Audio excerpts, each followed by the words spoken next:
before some of the profound questions, can I just ask you a couple of housekeeping? First is, do you anticipate Sid being available tomorrow? He exerted himself quite a bit in that tournament and ended the tournament with an injury. So Sid and I talked briefly on the plane coming back here this morning. Right now, we're just gonna, we'll probably make him a game time decision. He's obviously excused from practice today, but he's feeling good. And Bogo skated beforehand. Boko, his status, I would think would be day to day at this point. I gotta re-engage in the details of all this stuff. Seth, you hit me with. Anyway, I'll get more information for you when I get to meet with the medical group here. Mike, I assume the roller coaster of emotions you've been through the last 12, 24 hours has been pretty extreme. What's it been like? It's been a roller coaster of emotions. Obviously to have the opportunity to participate in an event like that was an incredible honor. It was an amazing experience from my standpoint. Couldn't be more proud of our team and our players and how hard they played. It was some of the best hockey that I've ever witnessed. The pace of play, the physicality, the emotion on both sides. It is, for me, was just remarkable. And so, obviously, we're disappointed that we didn't win.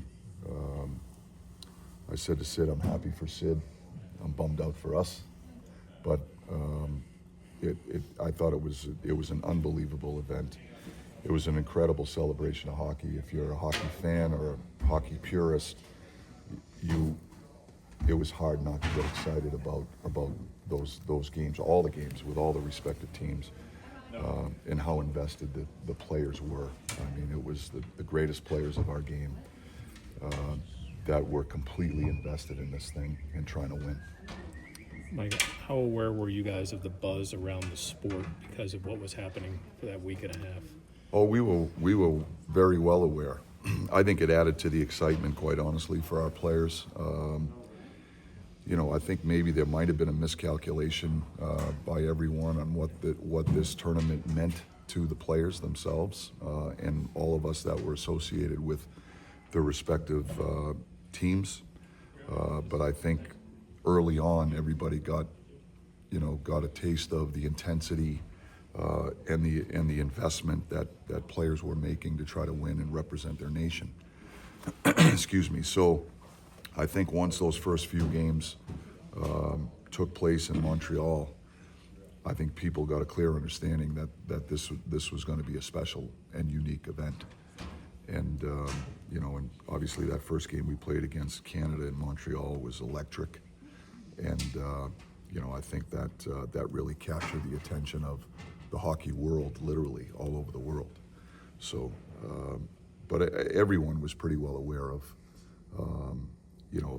the heightened level of awareness around what was going on, and it just added to the excitement of the experience. And like I said, it was an incredible honor to be a part of it, and it was just it was the best 10 days of hockey that I've witnessed with just best on best. Coach, I know we asked you about having this experience with Torrance and Quinny, but what was it like seeing Madison kind of in his doing what he does in that sort of environment? Madison was great. Those guys are our unsung heroes behind the scenes. I always tell him he's like the Wizard of Oz behind the curtain. Those guys do so much work for us.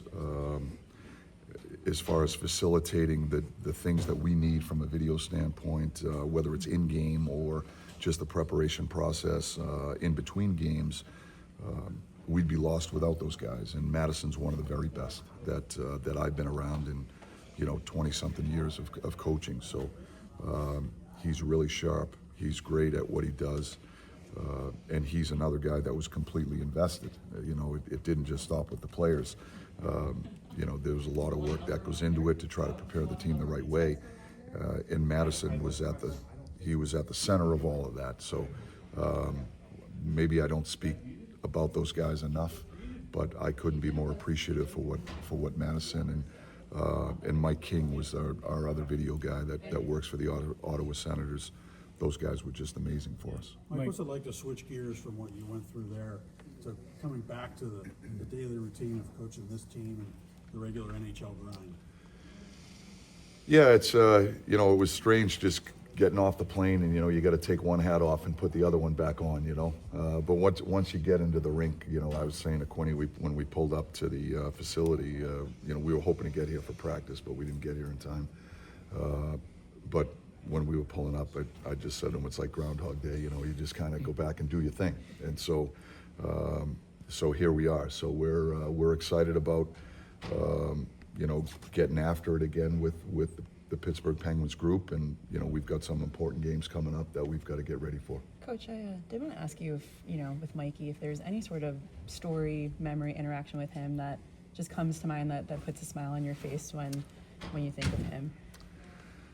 I don't know that I can think of any particular moment off the top of my head with respect to Mike and what he means to this team and our players. And I just think his presence around the team.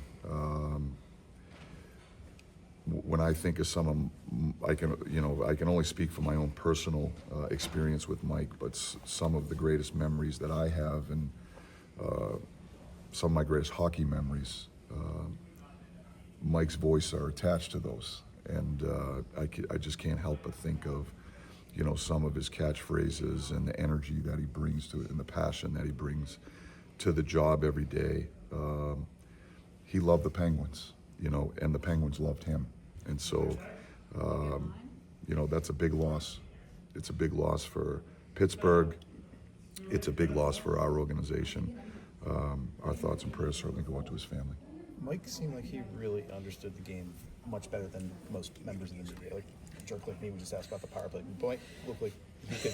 Or the injuries. Exactly. More to the point. Seemed like he could really discuss the game at a highly granular level with a coach, a player, etc. Was that your observation in interacting with him? It was, and I think I think he worked at it, and that's what I had so much respect for him. He was at every morning skate. He would have personal conversations with players, coaches. He had a pretty good pulse on what was going on around the team at any particular time. Some of the ebbs and flows, the adversities that teams go through. He had a pretty good handle on it, but that doesn't happen by accident. You got to work at it. You got to put your time in.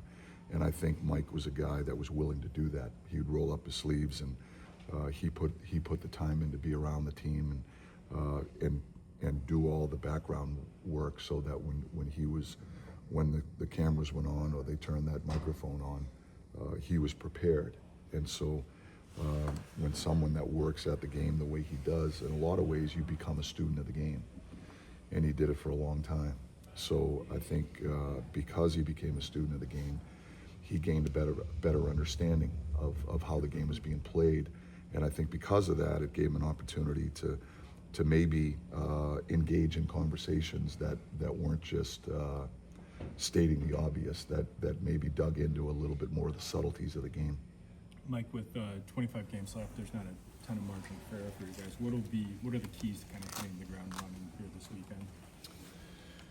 Well, I just think we've got to stay in the moment. We can't dwell on any circumstances on where we are, where we sit in the standings. We've just got to take each game as it comes. We've got to put our best game on the ice. And so if we stay in the moment, we focus on the details, we bring the right energy, the right intentions, that's going to give us the best chance to win. And then we'll go through each experience, and win or lose, we'll figure out how we can what we can gain from that in order to become a better version of ourselves for the next one. And that's the process. So we're well aware of where we're at and what the challenge is, and we've got to get excited about embracing that challenge. Okay, I think we all know Sid couldn't have been 100% when that tournament started last week. We know he missed the last two games. Are you under the impression that things didn't get worse for him during the tournament, that he's moving in the right direction health-wise? Yes. He obviously played extremely well, as you guys witnessed. But in my short conversations with him, he felt pretty good from a health standpoint where he's at. So that's encouraging.